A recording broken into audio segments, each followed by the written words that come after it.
Hello, Abigail here with the astrology and tarot energy reading for the full moon in Sagittarius. This full moon is a humdinger. It has some really tense astrology around it. We have some really good stuff that's already happened. I don't want to make it, all doom and gloomy. We do have Venus over here, moved into Taurus. Jupiter, the ruler, just moved into Cancer. So there's a lot of nice supportive things. But the main thing about this full moon, which is at 20 degrees on the 11th at 3:44 a.m., is that it is square the lunar nodes. And whenever we get a lunation square the nodes, like this, it feels very much like an eclipse. It is the halfway point between eclipses. It is in this kind of grand, especially when we're looking at a grand cross, which is what this is between the north and south node, and then, the moon and the sun, which creates this grand cross in the sky. So it is very intense and feels kind of like a time warp, and a lot of stuff is going to converge at the same time. As you know, the nodes are in Virgo and Pisces, and this full moon is in Sagittarius. And as we know, full moons are in opposition to the sun. That's where they get their light from. So yeah, we got this giant grand cross, and it's going to feel like an eclipse. Also, all the stuff that happened in eclipse season is going to feel very relevant and prevalent again. We're going to have to go through stuff that happened specifically in the end of Pisces season. Obviously, we had that experience with the Aries and Libra, the final Aries Libra eclipse once we got into Aries season, but this is more focused on that lovely eclipse that we had, that full moon in Virgo eclipse that we had in Pisces season. So yeah, it's a lot, and it is going to feel intense. And I think for some of us it'll be invigorating because, Sagittarius is that kind of fire energy, but for some of us it is just going to feel like another punch in the gut, another heavy situation. I think the bright side is that these types of energies and situations are what really progress our story and what really help us problem solve and recognize the difficult things that we are dealing with and navigating, and giving us words and a translation that can help us work with those things and also move forward in a way. Don't expect to move forward quite yet in this moment. I think the really beautiful highlight of this moon, which is similar to that Gemini new moon, is that we have a really lovely ruler. If you remember the Gemini new moon, we had, Mercury domicile in Gemini, and now we have Jupiter, the ruler of Sagittarius, in exaltation in Cancer. So there is this really lovely, gentle undertone of support and new, fresh water energy kind of coming in and soothing the kind of burning, inflamed energy of this moon. It is in a square to Saturn and Neptune, which is going to kind of take maybe a little bit gentler side down a notch. But, even with that square, we do have Neptune's involvement, and Neptune is kind of cushioning a lot of stuff in Aries right now. And specifically for this Saturn Aries cycle, the whole thing, we're never going to not know it without the influence of Neptune. So, it's a good moment to kind of gauge where we are, to go into our Aries houses and kind of delineate between what is Neptunian and what is Saturnian. Part of it you're not going to be able to delineate because that is kind of the gift slash struggle with Neptune. But there is a lot of support. I think there's a lot of kind of hitting the ground and really understanding the terrain we're in right now. Neptune is covering up some of the edges, but with Saturn and Aries, what legs do our dreams actually have? What is the reality of the things we actually have? And especially with, Sagittarius being the zodiac sign of this moon, and Jupiter in Cancer being the ruler, it's also like, how much cushion do we have? How much social support? How much tenderness is there to help sustain us in these difficult, friction filled times? It's a good time to check in on emotional resources and connections. It's a great time to really get honest with what your dreams are and your aspirations are and how you want to get them forward. And when I say honest, I don't mean like put yourself down and say, I'm not capable of doing this, but just being like, these are the things and tools that I have, and these are the things and tools that I don't have. And then making sure that that is compatible with the dreams that you want.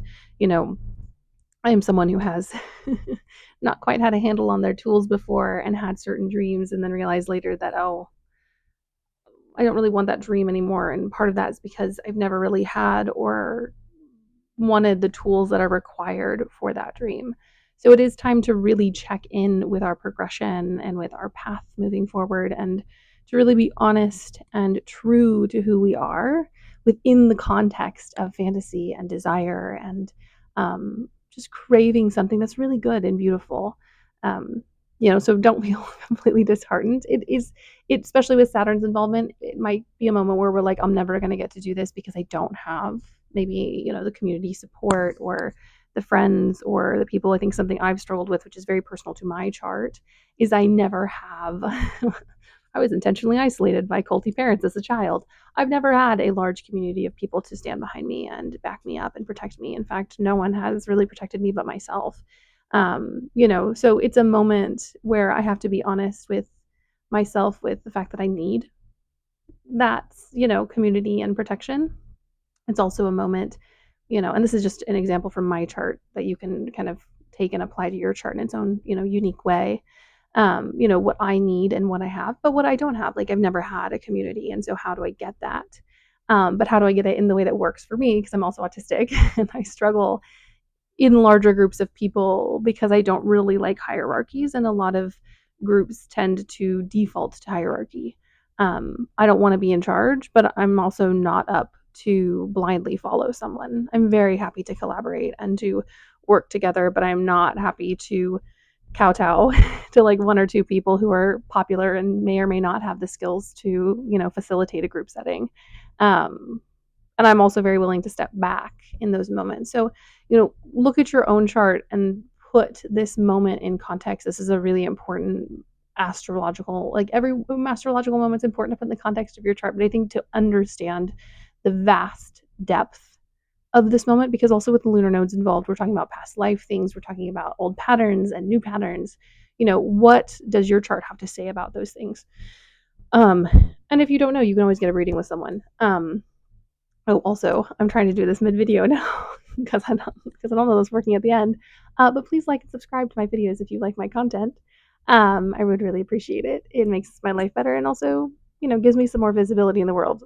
Speaking of visibility, but yeah, so this is one of those moments where it may not be community for you. It depends on where Cancer is in your chart, but like I think Jupiter is showing you where you need more, not where you're lacking per se, but like more of this. And also where maybe there's some stuff, especially with Saturn and Aries, that you don't have. Some just innate things that you don't have. Because Saturn Aries is about kind of innateness and natural things and the spark and the intonation, not intonation, the, inspiration of stuff. It's also a moment if you feel like your dreams aren't quite what you wanted them to be or not what you envisaged when you first started out, or maybe they've just grown into something new and different. This is the time to ask yourself, what do I want? And what do I want to change moving forward? And are there dreams that are more in alignment to who I am as a person? And yeah, it can be scary to walk away from something you invested a lot of time in, but I will tell you this as someone who's done that as well. It's never as giving everything up and moving away as you think. All of those experiences that you had with this kind of maybe old dream or dream that you're no longer interested in will come in handy in other ways, unless it's a very, very unique skill. Um, so don't view it as it can feel like a walking away, but don't view it as a walking away. View it as a shift in direction that is better for you, that is more attuned with the person that you are now. A lot of times our dreams just get old and they don't really line up with the person we are in our current iteration. If you've had a dream for 10 years, there's a huge chance it's changed. If you've had one for 5 years, there's a big chance it's changed. If you've had one for 7 years, which would be, a quarter of a Saturn cycle, it's a really big change. You are a different person. It is really good to investigate what new desires and dreams and paths you wish to take. How have you changed? Also, we're halfway through, 2025 at this point. So, what about 2025 has changed you and shifted your dreams? A lot of really useful questions we have here to ask during this moment. And the cards are incredibly one-to-one. The only like trine, and it's kind of a loose trine that we get, is with Chiron and Aries. That is right now in a trine with Mars.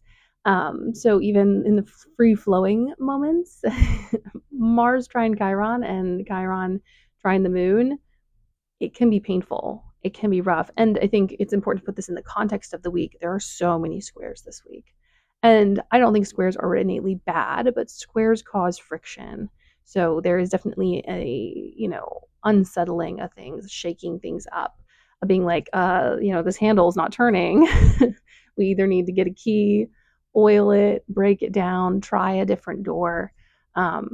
Squares, people with heavy square charts do often meet a lot of resistance, but they also tend to get a lot of traction once they get their teeth into the thing they're meant to get their teeth into. Whereas a trine chart, you might see a lot of ease, but then that person, when they hit any kind of adversity, doesn't really have the skill set to work with it because they are only used to this free flow of energy. So when I see a chart, there's no good or bad in a chart. When I see a chart, I like to see a little bit of a mix. Sextiles, a couple of trines to kind of ease things along. Hopefully with one of the benefics or at least the sun or the moon, and then some squares to really get things going. And if you want longevity, a nice little Saturn square doesn't go amiss. It may not be fun, but it does work. So yeah, let's get into the cards. I do love this because while we have moved on from that Libra Aries axis, we do have our good friend Justice, which is represented by Libra in, the astrology attached to the tarot cards. In this one, it very much feels like that grand cross, that kind of balance between what is and what we desire and the weight of those things in the scales. It's also a time to, really ask yourself, am I getting the things I need out of the situations I'm in? Like, if we're talking about resources, some of the resources are, from our own communities and the people we share things with. Are we getting an equal kick? And also, a good question to ask is like, if we have a really supportive community, are we feeding back into it? Libra is not about the innate quality of balance. Libra is about the pursuit of balance, which is quite a different thing. Also, to understand that balance is a forever moving and shifting point. To be truly balanced, you are constantly moving. Balance is not just sitting on that moment of security.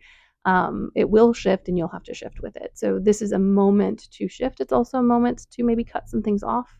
Never forget that Lady Justice tends to have a sword, to cut through injustice and to defend things that benefit and protect our communities.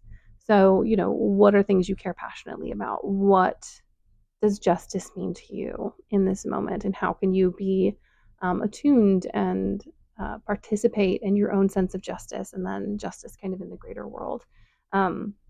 This type of moon is both so deeply personal and so deeply, universal and cosmic. And like I said, you could argue that for most moons, but there's something about having nodal interaction that really kind of feels like it opens this moment up to the energy of the cosmos and the blurring of time and space, which, interestingly enough, is very much Saturn and Neptune together, is this blurring between timelines and beginnings and endings and having to find our footing in a very kind of bombastic terrain.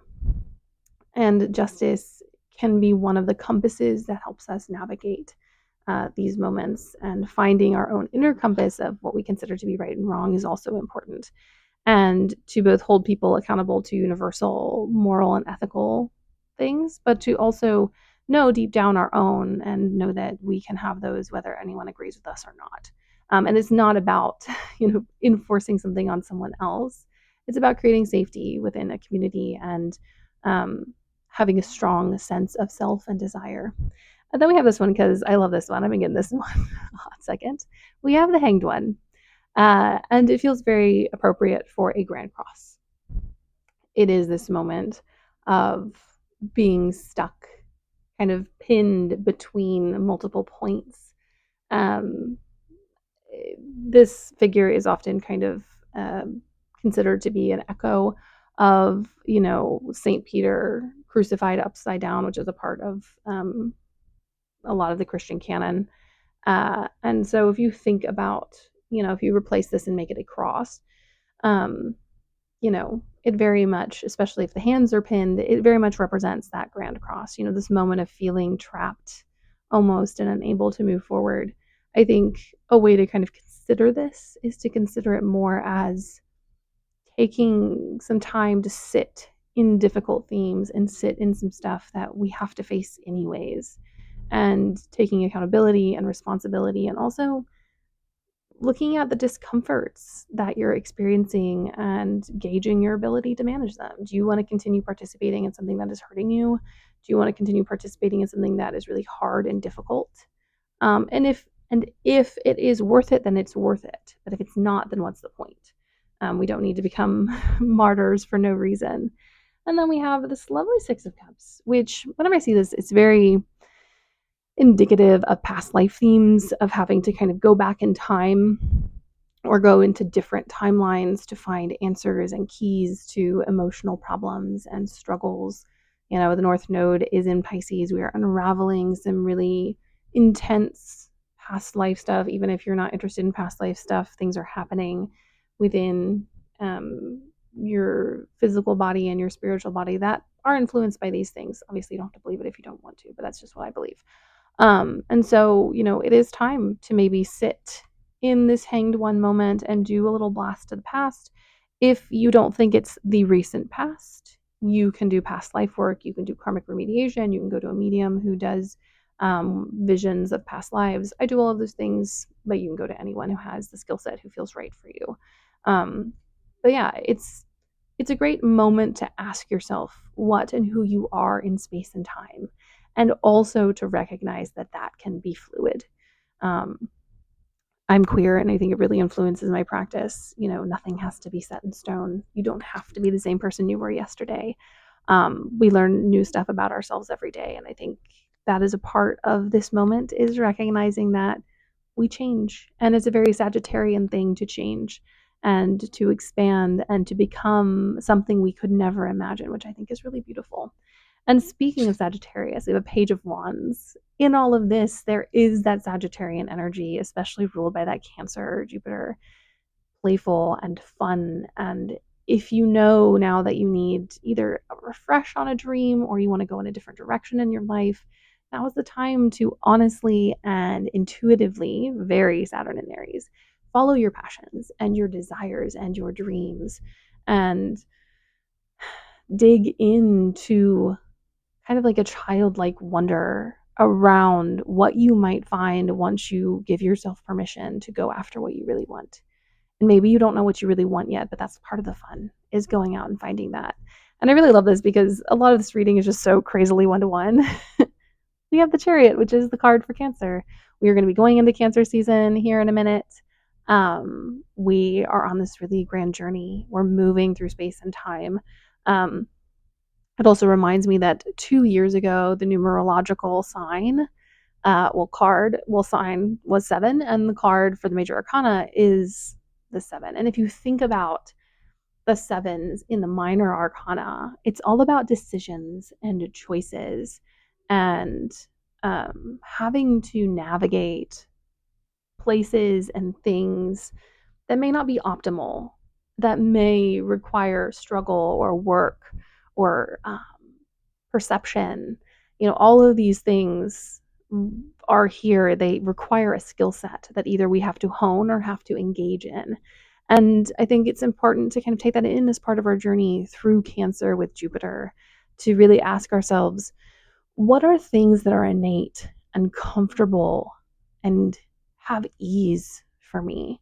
I think so many times we're told that struggle is good. And while I think a certain bit of adversity can be helpful to kind of mold us into more understanding whole humans, I don't believe that pain and struggle and deprivation are innately good things. That's a very capitalistic, upper class take on how to oppress people to say that, oh, in order to be as good as me, you have to struggle, and the person who's telling you that has never struggled. However, building a skill set and engaging with the world and recognizing that we do not live in an easy structure or system, and fighting for what is easy. And part of fighting for what is easy is doing what is easy for you. And I'm not talking about what is the most basic for you, but like, what skill sets do you have that are you're naturally good at, that you can use to help yourself? In magic, we're not meant to do everything. So what is your specific magical skill or spiritual gift that you can utilize and engage in? Like a good example is I am not meant for chaos magic, folks. I don't know if you know this. I kind of have accidental chaos magic having ADHD, but I'm not meant to engage with those kinds of spirits. That's not my gifting. Maybe it's yours. Some people are meant to participate in certain forms of spiritual relationships with spirits and entities and deities. What works for you and is easy for you? I find in magic, like there might be a struggle to pick up a skill or to hone something, but there's never a struggle with finding where you belong because the doors will open for you. And a part of a lot of magical practice is finding ease. And I think part of this kickoff of this midway between the eclipses is us finding what is easiest for us, what is best for us, and embracing this idea that what is meant for us will in some ways just line up, just happen. And we need to be open to things not having to be hard and to tell people who tell us things have to be hard, no. Either they want it to be hard because they have struggled, which I've never understood, or they want it to be hard because they don't want you to have what they have. And both of those things are BS. So in this full moon, ask yourself, in this kind of crush of a square, where are the outlets that are easiest for me to access? And then really mature into that and hone them. And yeah, there's gonna be times where it's more difficult, but if it's a skill you're good at, you will find a way, and it will be a really beautiful way. I used to be an opera singer, and something that I learned after many years and having no idea I was autistic, it was fun, LOL, is that if you're good at things, there are some things that are going to be difficult that you will have to master, but you will notice the improvement as you struggle. But then there are some things that you're just not meant to do. It's just not inbuilt in you. I'm a light, high, fast singer. I'm never going to sing heavier Wagnerian opera. I'm just not built for it. Period. Full stop. And it doesn't negate my value, although there's a lot of that in opera, like hierarchies, voice types and stuff, which I think is stupid. But that's a good example. If you are good at and built for something, you will succeed and do well in it, even if it doesn't become like the capitalistic standard of success.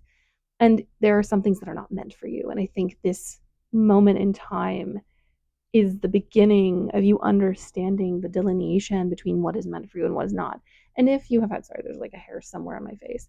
And if you have already had a bit of a journey on this is just another kind of level of development of this skill of knowing what is meant for you and then engaging and enjoying, that, for use of a better word, that meant forness, that feeling of like, it's not all, cookies and cream or, peaches and cream, whatever type of cream you like to associate with a delicious sweet thing. But there is an ease with things that are meant for us. And yeah, it's important to recognize that some of this is the system making things difficult. And so we are still meant for these things. But some of it is our skill set, is what we are meant to do, is our path and our passion, aka Sagittarius. So take all of this in. I don't know that this moment is going to be a moment where we can physically activate, which is something I find very prevalent in anything eclipsy. It's like we are not at the wheel right now. But it is a moment to mentally and emotionally kick off this journey of what is meant for me, and to know that what is meant for you can shift and change in the context of the prism of your life. So don't feel like you have to like commit to some dream or belief long term without any type of flexibility, but maybe there's something out there that is more meant for you, or maybe there's within a path you're already on, there's a different road you can take, a different outlet that will get you there in a more holistic and meant for way. And don't blame yourself for the preconceived ideas you have about stuff. All of us have biases. All of us have things that were kind of drilled into us from a really young age. But know that you can always, no matter what your age or your upbringing, you can always shift and change. No matter what your career or your calling up to this point, that can always shift and change. And this is coming from a Gemini midheaven. The iterations that I have had as a human being are endless, and I think will continue to be so. I also think, and this is why this is so important, I have nodes also. So for me, this is also a nodal square. Check where your nodes are, see how they're engaging, and even if your nodes are in conjunct, that has a story to tell. The disconnect has a story to tell. So don't just, be like, don't have anything in here. I'm a Taurus, Scorpio nodal person. Just because you're not intrinsically connected doesn't mean that you're not connected. Venus will be approaching one of your nodes at this point, right? Mars is the ruler of your other node is, trine Chiron. It's never as simple as they're not connected. It's always a kind of a mind F going through the connectivity of astrology. Anyways, my loves, that is my reading for this moment. It is intense, it is a lot, but I encourage you to sit and listen to the quiet voice of intuition or the massive elbow in the back. It depends on how your intuition works. Some of us need a bit of a push, and some of us are really malleable. But yeah, there's a lot of difficulty in this, but I think the difficulty is here to show us where the ease is and where we deserve to feel ease. And if you can't find it in this moment, this is a journey to go on to find those places. You should not have to struggle all the time. And the stories that tell us that we have to struggle usually come from institutions that create struggle in order to create division. Because then there's a hierarchy of like people who made it to the top who are better than everyone else. And it's just not true. As someone who's been in a lot of creative fields, I have known people who are insanely gifted who either through biases or the systemic oppression or their physical attributes or their disabilities, incredibly crazily gifted people, or even just someone who never had the access, who are 10 times better than the people in the field that they would be absolutely a star in. But it's either not this lifetime or they just weren't given the tools or the access to do something. There are people who have never opened their mouth to sing who have a better voice than I have, someone who's trained for years. And that's not a judgment call on either of us. It's the same with artists. There is a hidden art or talent out there who can draw or paint or sculpt the socks off anybody who's famous today. And it just has to do with a series of circumstances and a lot of systemic problems. There's a reason most of the great inventors are white people, so never view your lack of acceptance in a field or your lack of progress as the measure of your value. Whatever you produce is beautiful. And something I told a client recently is that the reason that I look for things and buy art isn't because the person is famous. It's because the thing is made by human hands. And that is what's valuable to me. Whatever you are making created is made by your humanity and your divinity. And it makes it deeply and inherently valuable. And I think that is what this moon is teaching us, value. Very justice. But it's teaching us value in a Sagittarian way. Anyways, that is what I have for you. If you have any comments or questions, please pop them down below. You can always find me on IG and TikTok. You can find me in those places if you so choose. There's a lot of cross posting, so one is usually good enough. Most of my client stuff though, and my readings and stuff are on my IG. Anyways, that is all for today, and I will see you in a different space and time.